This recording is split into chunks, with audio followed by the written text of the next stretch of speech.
Baiklah, good morning guys. Oke, jadi hari ini kita akan meneruskan pembacaan kita di dalam Matius pasal 8, yaitu tentang Yesus memberi makan kepada 4.000 orang. Salah, bukan Matius, tapi Markus. Markus pasal 8. Pada suatu hari, ketika orang sangat ramai berhimpun dan kehabisan makanan, Yesus memanggil murid-muridnya dan lalu berkata, "Aku berbelas kasihan kepada orang ramai ini. Sudah 3 hari mereka bersama aku, dan sekarang mereka kehabisan makanan. Kalau kusuruh mereka pulang dengan perut kosong, mereka akan pingsan di jalan karena ada yang datang dari jauh." Para murid Yesus menjawab, "Di tempat terpencil ini di mana hendak dicari roti yang cukup untuk semua orang ini?" Yesus bertanya kepada mereka, "Berapakah roti yang ada padamu?" 7 buku, jawab mereka. Yesus menyuruh orang ramai itu duduk di atas tanah. Dia mengambil 7 buku roti itu dan mengucap syukur. Setelah itu, dia memecah-mecahkannya dan menghulurkannya kepada murid-muridnya untuk dihidangkan. Mereka pun memberikannya kepada orang ramai. Mereka juga ada beberapa ekor ikan kecil. Setelah mengucap syukur atasnya, Yesus menyuruh supaya ikan itu dibagi-bagikan juga. Mereka pun makan sehingga kenyang. Sisa lebihan makanan yang dikumpulkan sebanyak 7 bakul penuh. Bilangan mereka itu kira-kira 4.000 orang. Yesus pun menyuruh mereka pulang. Selepas itu, Yesus terus menaiki perahu bersama murid-muridnya pergi ke arah Dalmatuna. Beberapa orang Farisi datang kepada Yesus dan mula bersoal jawab dengannya untuk menduganya. Mereka memintanya untuk menunjukkan suatu tanda dari surga. Yesus mengeluh lalu menjawab, "Mengapakah orang zaman ini mencari sesuatu tanda ajaib? Sesungguhnya aku berkata, kepadamu satu tanda pun tidak akan ditunjukkan kepada orang zaman ini." Yesus meninggalkan mereka dan kembali ke perahu lalu ke seberang. Bagi orang Farisi dan orang Herodes, para murid Yesus terlupa membawa roti yang mencukupi. Kayak seperti sambung tajuknya. Bentar, tajuk kecilnya bagi orang Farisi dan orang Herodes. Ayat 14, murid Yesus terlupa membawa roti yang mencukupi. Di dalam perahu itu cuma ada sebuku roti. Yesus mengingatkan mereka, berhati-hatilah dengan ragi orang Farisi dan ragi Herodes. Kemudian mereka membincangkannya satu sama lain dan dia berkata-kata begitu karena kita tidak membawa roti. Yesus mengetahui apa yang dibincangkan mereka, lalu dia bertanya, "Mengapakah kamu membincangkan hal yang tidak membawa roti? Tidakkah kamu tahu dan faham lagi? Begitu tumpulkah hatimu? Kamu ada mata, tidakkah kamu melihat? Kamu ada telinga, tidakkah kamu mendengar? Tidakkah kamu ingat bagaimana aku memecah-mecahkan 5 buku roti untuk 5.000 orang? Berapa bakul lebihan makanan yang kamu kumpulkan? 12, ya mereka. Dan apabila aku memecah-mecahkan 7 buku roti untuk 4.000 orang, berapa bakul lebihan makanan yang kamu kumpulkan? 7, jawab mereka. Lalu Yesus berkata kepada mereka, "Kamu masih belum paham lagi?" Yesus menyembuhkan orang buta. Yesus dan murid-muridnya tiba di Betsaida. Beberapa orang membawa seorang buta terhadap Yesus dan memohon agar dia menyentuhnya. Yesus memegang tangan orang buta itu lalu memimpinnya keluar dari pekan itu. Yesus meludahi mata orang buta itu, kemudian dia meletakkan tangannya pada orang itu lalu bertanya, "Adakah kamu melihat apa-apa?" Orang itu memandang ke hadapan lalu berkata, "Aku nampak orang, rupa mereka seperti pokok berjalan."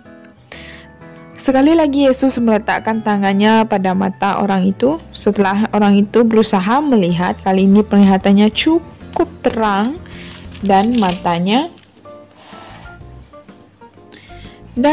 telah sembuh. Yesus pun menyuruhnya pulang sambil berkata, "Jangan masuk lagi ke pekan ini." Bentar, kenapa aku rasa?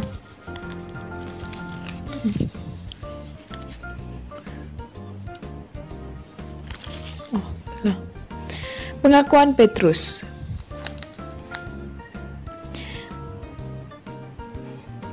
Setelah itu, Yesus dan murid-muridnya pergi ke pekan-pekan di sekitar Kaisaria Filipi. Di tengah jalan, Yesus bertanya kepada mereka, "Menurut orang, aku ini siapa?" Mereka menjawab, ada yang berkata Yohanes Pembaptis, yang lain berkata Elia, ada pula yang berkata seorang daripada nabi. "Tetapi menurut kamu, aku ini siapa?" Tanya Yesus. Petrus menjawab, "Engkau ialah Kristus." Dengan tegasnya Yesus melarang mereka memberitahu sesiapapun tentang dirinya. Yesus memberitahu tentang kematiannya. Kemudian Yesus mula mengajar mereka bahwa anak manusia harus banyak menanggung kesengsaraan serta ditolak oleh para pemimpin masyarakat, ketua imam, dan ahli Taurat. Dia akan dibunuh tetapi 3 hari kemudian dia akan bangkit semula. Yesus mengatakan perkara ini dengan terus terang. Oleh itu Petrus menarik Yesus ke tepi lalu menegur dia. Yesus berpaling memandang murid-muridnya lalu menegur Petrus, "Pergilah dari sini iblis. Kamu tidak berpikir secara Allah tetapi secara manusia." Setelah itu Yesus memanggil murid-muridnya dan orang ramai di situ lalu berkata kepada mereka, "Jika seseorang hendak mengikutku, dia harus menyangkal dirinya, memikul salib dan mengikutku. Sesiapa yang mempertahankan hidupnya akan kehilangan hidupnya, tetapi siapa yang mengorbankan hidup untukku dan untuk Injil akan menyelamatkan hidupnya itu." Apa gunanya jika seorang memiliki seluruh dunia tetapi kehilangan hidupnya? Dapatkah hidup itu ditukar dengan apapun? Jika seseorang malu mengakui aku dan perkataanku dalam kalangan angkatan yang cabul dan berdosa ini, anak manusia juga akan malu mengakuinya ketika dia datang dalam kemuliaan Bapanya diiringi para malaikat suci. Yesus berkata lagi, "Sesungguhnya aku berkata kepadamu, ada beberapa orang di sini yang tidak akan menemui maut sebelum melihat kerajaan Allah datang dengan kuasanya." Penjelmaan. 6 hari kemudian Yesus membawa Petrus, Yakobus, dan Yohanes pergi bersunyi di atas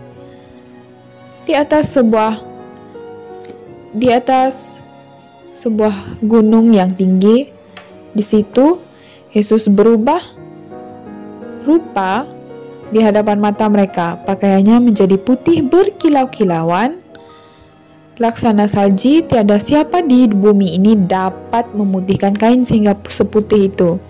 Elia dan Musa muncul pula di hadapan mereka lalu bercakap dengan Yesus. Lalu Petrus berkata kepada Yesus, "Rabi, baik sekali kami ada di sini. Biarlah kami dirikan 3 buah kemah, satu untuk engkau, satu untuk Musa, dan satu lagi untuk Elia." Sebenarnya Petrus tidak tahu apa yang hendak dikatakannya karena mereka amat takut.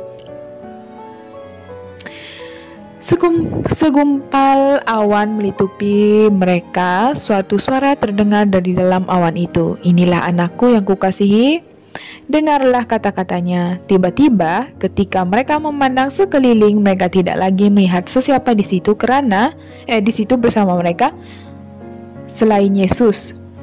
Sewaktu berjalan turun dari gunung itu, Yesus memperingatkan mereka supaya tidak memberitahu sesiapa segala yang telah dilihat mereka sehingga Anak Manusia bangkit daripada kematian. Mereka mentaati pesan itu sambil bertanya-tanya apa maksud bangkit daripada kematian. Mereka bertanya kepada Yesus mengapa ahli Taurat berkata Elia mesti datang dahulu. Yesus menjawab, benar, Elia akan datang dahulu dan memulihkan segala sesuatu, tetapi bagaimana dengan apa yang tersurat tentang Anak Manusia bahwa dia akan banyak menanggung penderitaan dan penghinaan. Aku berkata kepadamu, Elia sudah pun datang dan orang berbuat sesuka hati kepadanya seperti yang tersurat tentang dirinya. Ini siapa? Yang dimaksudkan Tuhan ini adalah, kalau nggak silap saya, itu adalah Yohanes Pembaptis. Terlihat di dalam Yesus menyembuhkan seorang anak lelaki yang bisu.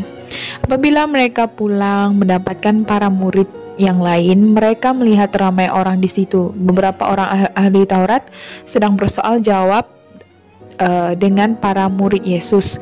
Sebaik-baik orang ramai itu melihat Yesus, mereka amat kagum lalu berlari menyambutnya. Yesus bertanya kepada murid-muridnya tentang apa kamu menjawab soal jawab dengan mereka. Tentang apa kamu bersoal jawab dengan mereka. Ayat 17, seorang daripada orang ramai itu menjawab, Guru, aku akan membawa anakku kepada murid-muridmu. Anakku dirasuk oleh roh yang membuatnya bisu. Apabila roh itu menyerangnya, dia menghempas tubuhnya ke tanah, mulutnya berbuih, giginya bergertak dan badannya menjadi kaku. Aku memohon murid-muridmu menghalau roh itu, tetapi mereka tidak dapat melakukannya.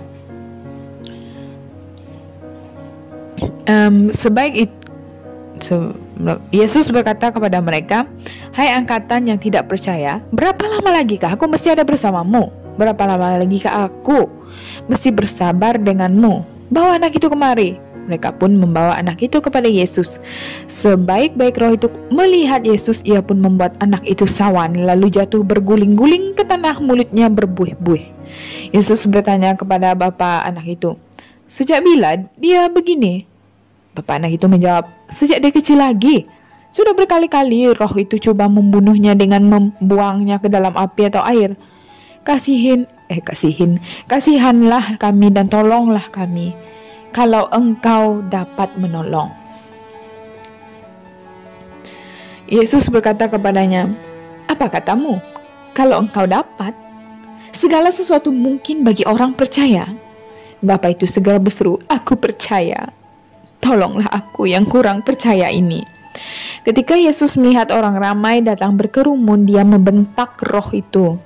Hai roh bisu tuli, aku perintahkan kamu keluar daripada anak ini dan jangan memasukinya lagi. Roh itu menjerit dan membuat tubuh anak itu terkejang-kejang lalu keluar daripada anak itu. Anak itu kelihatan seperti mayat. Lalu semua orang berkata, dia sudah mati. Dia sudah mati.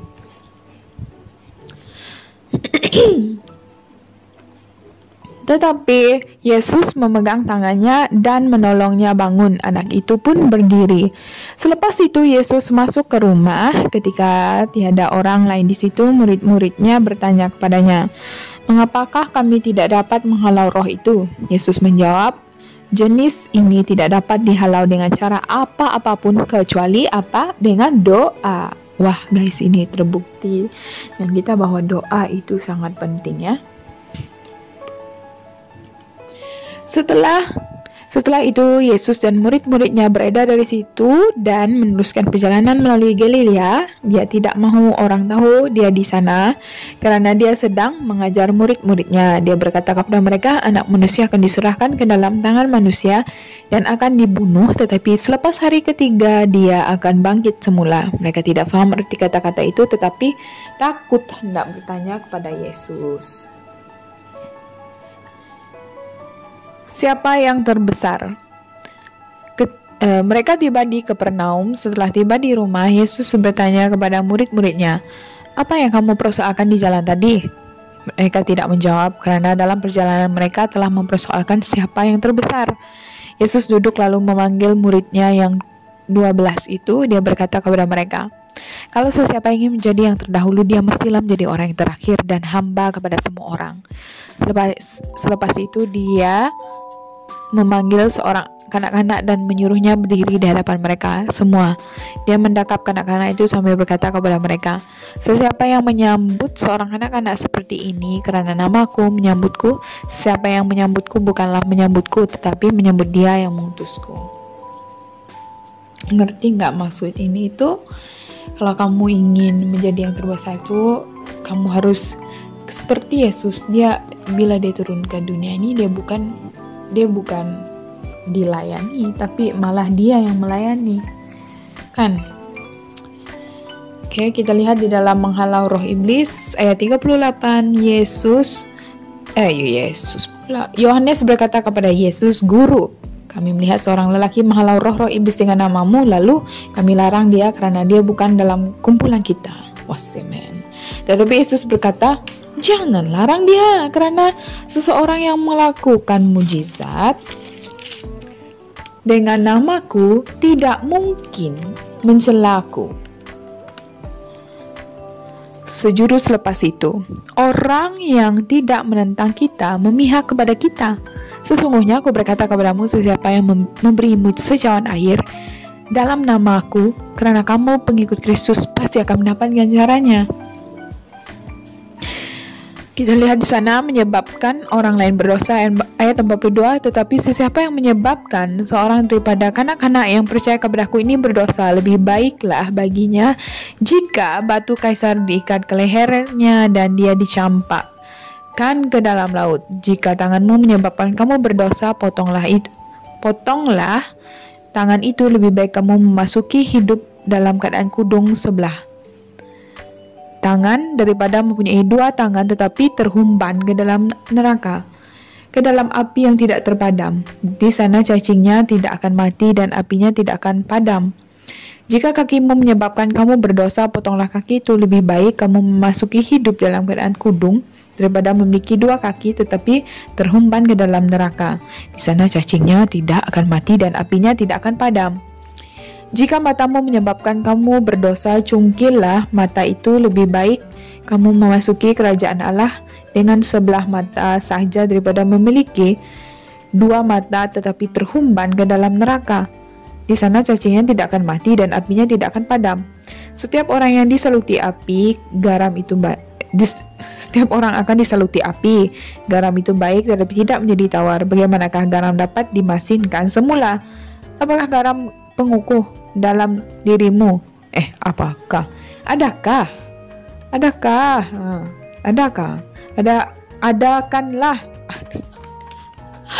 Aduh, kenapa sih aku begini? Apakah mula-mula adakanlah garam pengukuh dalam dirimu dan hiduplah rukun damai sesamamu. Adakanlah. Itu perkataan itu sangat penting. Adakanlah. Jadi kita coba cari cara bagaimana untuk kita membina, bagaimana kita membuat garam pengukuh dalam diri kita itu. Bagaimana caranya? Ya, mendengar firman Tuhan, membaca firman Tuhan, kayak gitu deh. Oke, pembacaan kita sampai di sini. Oke, bentar ditanda kita sampai di perceraian ini. Nah, sambil itu aku tunjukkan bilik aku ya. Ini ada bunga comelnya di sini. Ini aku taruhkannya di sini. ini bukan Bible ya guys. Ini buku journal aku dan ini kayak bener-bener seperti Bible, dalam ini kosong. And di sana, wah ini kayak room tour. Ini juga ada Bible aku, Bible journal aku, dan buku catatan aku, and my Bible also. And di sini, ini aku tadi baru makan, baru breakfast. Aku breakfastnya dalam bilik, dan itu my calendar yang aku buat, dan juga jadwal kuliah aku, dan di sana kita ada mini. Ini adalah plan aku. Ini aku baru tanam semalam. Ini aku ambil dari luar, tanaman di luar aku ambil anaknya, taruh di sini. Dan ini juga, ini perlu disimpan dalam rumah. Ini sudah terlalu kena cahaya matahari, jadi warnanya kayak jelek gitu, dan aku bawa dia ke dalam.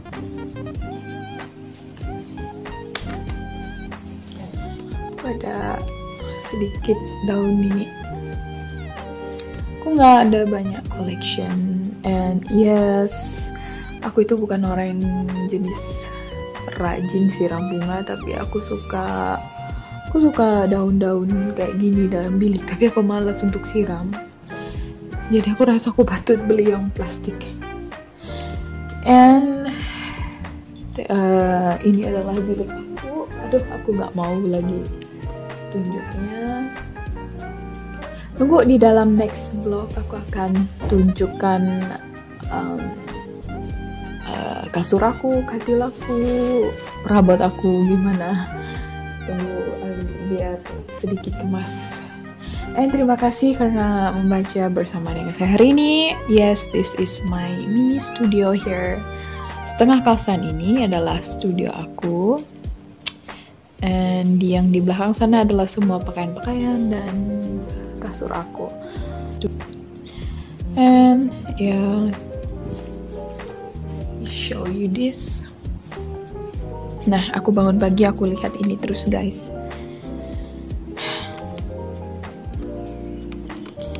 Bunga-bunganya, daun-daunnya ada di bawah, ada yang masih dalam proses ditanam, ada yang kayak mau mati. Dan bunga kuning aku tuh papa aku udah cabut karena terlalu udah makin tinggi dan dia patah semuanya. And kita akan tanam yang baru. Oke, terima kasih karena udah membaca bersama saya pada hari ini. Jumpa kita di next read with me. Bye.